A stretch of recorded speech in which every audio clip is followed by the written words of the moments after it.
left to die in isolation. Elton was watching friends from the music and fashion worlds disappear one by one, sick with grief and fury at how they were being treated. Diana felt exactly the same way. In April 1987, she did something that many believe genuinely changed public understanding of the disease.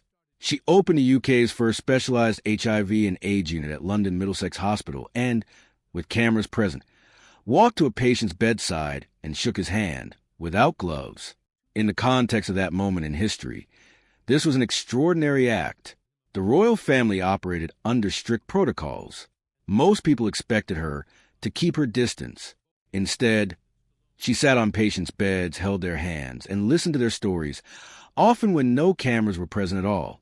She gave those men back their dignity at a time when the world had stripped it from them. Elton was moved to tears. He knew she was defying the palace's preferences, choosing compassion over propriety.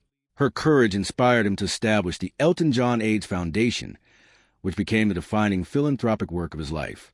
Together, they became a formidable partnership in the fight against the disease, sharing information, supporting each other's events, using their combined fame to do something real. Then came the fight. By the mid-1990s, Diana was living through a very public unraveling, a painful divorce, the loss of her royal title, the withdrawal of her protection detail. At the same time, Elton was working on a photography book called Rock and Royalty, a fundraiser for his AIDS Foundation featuring images by Gianni Versace. He asked Diana to write the foreword. She agreed. Then, at the last moment, she withdrew. Some of the photographs featured barely clothed male models, and advisors close to the palace had told her the association was inappropriate. Elton was hurt in a way that went beyond the practical inconvenience. He felt she had chosen the approval of an institution over their friendship and a cause they both cared about deeply. He told her so without softening it. Her reply was a letter Elton later described as extremely terse, short, cold, and formal. It was not the kind of letter a close friend writes. It was the kind a princess sends to someone she wishes to close the door on. For months, they didn't speak. Two of the most famous friends on earth, suddenly strangers. What finally broke the silence was tragedy. On July 15, 1997, Gianni Versace was shot dead outside his Miami home. He had been a friend to both of them. Elton was at his house in Nice, France, when the phone rang. It was Diana, calling from a boat in the Mediterranean where she was on holiday with Dodi Fayed. She asked how he was, whether he'd spoken of Versace's sister Donatella, and then she said what needed to be said. She was sorry. Their fight had been silly. Just like that, the months of silence collapsed. A week later, they sat together at Versace's funeral in Milan. Elton was overwhelmed with grief, barely holding himself together in the front pew. Diana reached over and put her hand on his shoulder. The image was captured by cameras and seen all over the world. What the cameras didn't capture was what she whispered to him. At one point, leaning in close, she asked if he had a mint because she desperately wanted a polo. Even in the middle of the cathedral, even in the middle of grief, she couldn't resist lightening the mood. They left together, made plans for lunch, and for the first time in months, Elton felt like his friend was back. 6 weeks later, in the early hours of August 31st, 1997, a fax arrived at his home in Nice. A friend writing to say they were sorry about the terrible news. Elton didn't know what the friend meant. He turned on the television.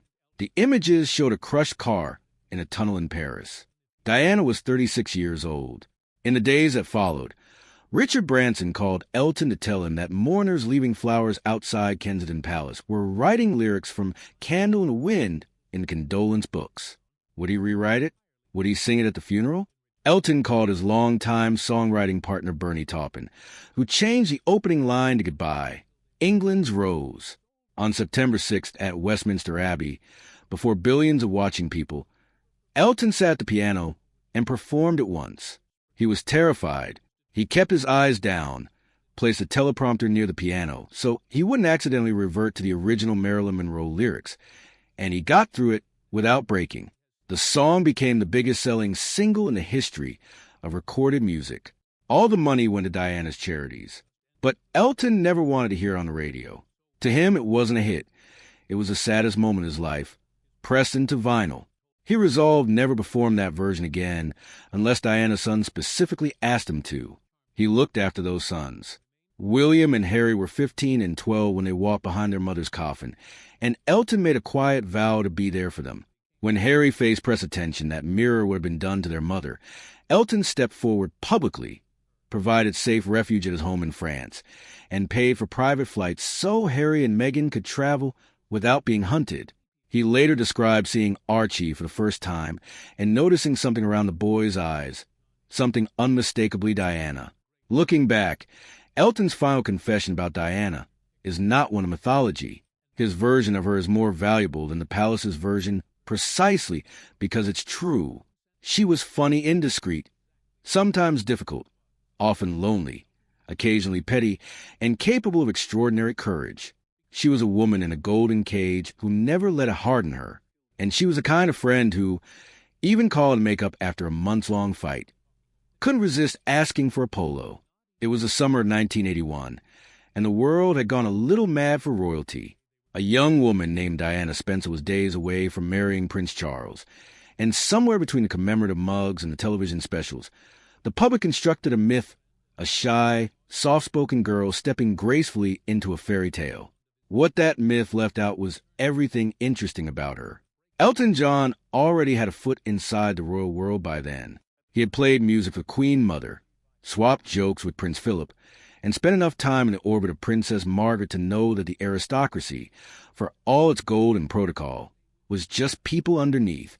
Still, for all his closeness to the family, Elton always felt like a visitor, a rock star admitted to the side door, allowed to entertain, but never quite allowed to belong. That changed on one particular night. Prince Andrew's 21st birthday party was held at Windsor Castle, a room packed with lords, ladies, and enough serious faces to fill a cathedral. Elton was there to play the piano. He was nervous, doing his best to act normal in a world built on centuries of stiff tradition. That was when he saw her, Diana, not yet a princess, moving through the room with a quality that stopped people mid-sentence. She was radiant in a way that had nothing to do with her clothes or her title. She walked in, and the mood simply shifted.